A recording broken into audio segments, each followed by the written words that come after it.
Si vous aimez le roman noir, alors vous êtes au bon endroit, le Festival du Polar à la plage, édition 17, avec à mes côtés Gilles Delabie, bonjour. Oui, bonjour.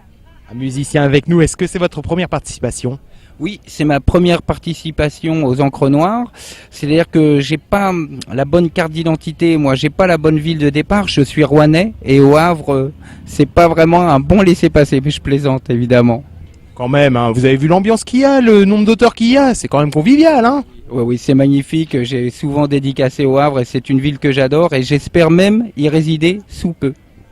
Oh là, alors là, il y a intérêt, hein. Quand on aime le Havre, on ne la quitte plus. Et que pensez-vous de ce cadre maritime, justement, hein, pour un salon littéraire comme celui-ci ? Ben, c'est magnifique, surtout que toute la semaine j'ai dédicacé à l'Armada à Rouen et j'ai, comme les voiliers, j'ai descendu la Seine pour venir vous rejoindre aujourd'hui. Donc si vous voyez un auteur arriver avec un petit bateau pas très loin d'ici, eh ben ne cherchez pas, c'est Gilles Delabie qui fait son apparition et qui nous fait coucou. Et comme par hasard, chaque année, il vient toujours à la même période au festival. Alors avant de parler de vos livres, parlez-nous de votre engagement dans le milieu associatif. Le milieu associatif, eh bien, j'ai été très longtemps travailleur social dans une association qui s'appelait Insert Santé et j'accompagnais justement les malades alcooliques et toxicomanes. J'ai fait ça 22 ans de ma vie, mais maintenant c'est derrière moi.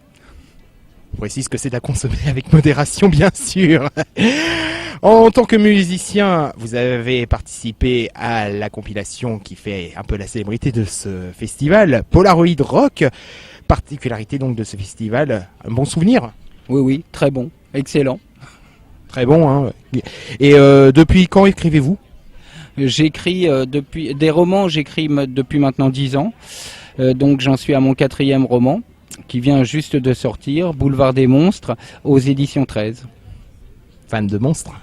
Oui, les monstres étant les acteurs, les comédiens, puisque c'est un roman qui se déroule en 1967 et c'est l'itinéraire d'une troupe de théâtre de province avec à sa tête un vieil acteur usé qui titube plus sur la scène qu'il ne joue.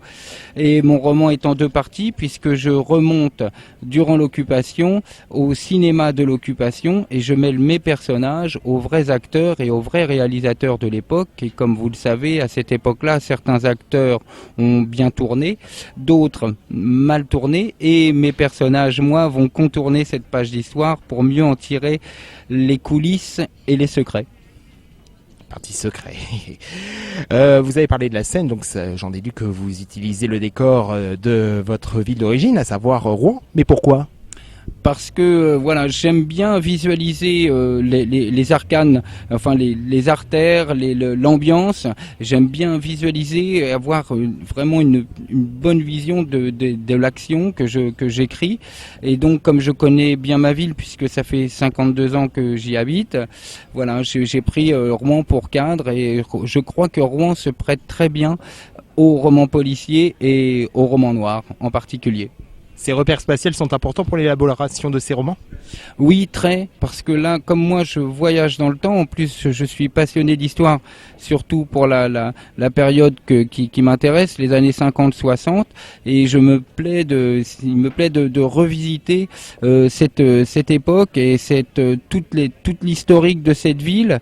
Et au fait, le principe de mes livres, c'est que je prends un fait précis qui s'est déroulé à Rouen et je greffe ma petite histoire dans la grande. Pas mal du tout. Eh bien, parlez-nous de notre dernier roman.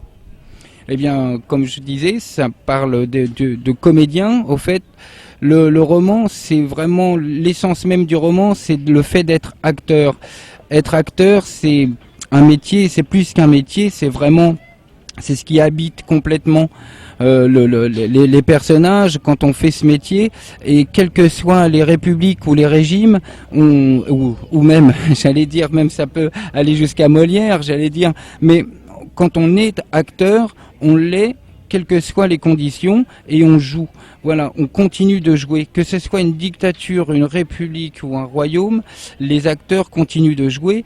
Et moi, c'est ça qui m'intéressait, c'est de voir que pour mes personnages, comme pour les acteurs de l'époque, eh bien, ils se pliaient, j'allais dire, aux époques pour jouer. Et parfois, on a reproché à certains d'avoir continué leur métier. Or, ils ne faisaient que leur métier, même si parfois leur philosophie était peut-être plus critiquable. C'est ce côté show must go on, un peu. Oui, le show must go on, et puis voilà, je me plais à citer parfois Arletty, qui disait que si son cul était allemand, voilà, elle était internationale. Des projets futurs? Oui, je suis sur je rédige actuellement mon 5e roman qui paraîtra l'année prochaine, toujours avec le commissaire Bouvier. C'est mon héros récurrent sur les trois premiers bouquins. Et puis je vais travailler sur la scénarisation et l'adaptation de mon premier roman, Les Communiants de Rouen. D'accord, très bien. C'est un point commun, on a un peu remarqué depuis le début de ce festival, des héros récurrents dans les polars. C'est parce que vous pensez qu'il y a toujours un petit peu plus à amener à ce personnage, des petits trucs supplémentaires à dire dessus, on pense ne pas avoir tout dit? Oui, je m'attache à ce personnage, je l'avais créé dans mon premier roman, je m'y suis vraiment attaché, je lui ai créé un univers, je lui ai créé une famille, j'allais dire une vie, voilà, et donc je sème sa vie comme les petits cailloux du petit poussé dans chacun des livres. Et ça donne ce que nous pouvons voir dans vos livres. Merci beaucoup pour toutes ces précisions, et puis je vous souhaite un très bon festival, et qui sait, peut-être à l'année prochaine. Eh bien, c'est moi qui vous remercie. Merci beaucoup. Merci.